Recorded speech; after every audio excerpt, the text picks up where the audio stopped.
ClockWerx is not a normal game. Game? The first time you see this thing, it doesn't even look like a game, really. Some kind of weird tinker toy or real-time IQ test, maybe, but not a game. But it is a game, though.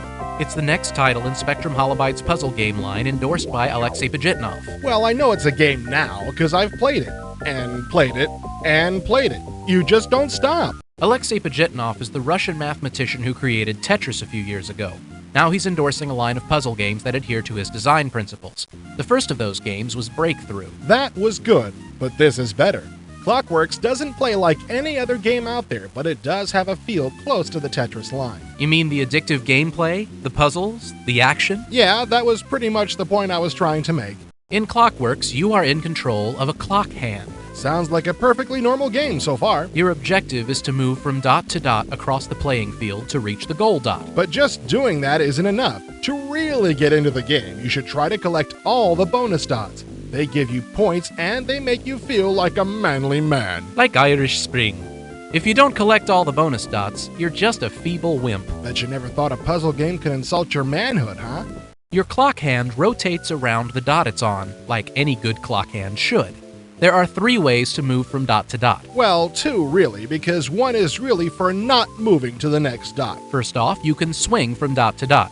This changes the direction you rotate, making you weave as you go. Or you can flip, which doesn't change the direction you rotate. This can keep you on one side of a row of dots. Finally, you can bounce. This won't take you to the next dot. Instead, it'll bounce you off of any dot you touch. Sounds confusing, doesn't it? It's not. You just have to play it. Of course, you won't be alone in the game. Most of the game's 100 levels have enemy clock hands that are fatal to the touch. These are the most common dangers. One at a time, they're not bad. But just try dealing with 3 or 4 of them. Plus, some of them change direction almost at random, and sometimes they have a trail of colored dots to follow. You'll hate them before long. But there's more than just other clock hands to screw you up.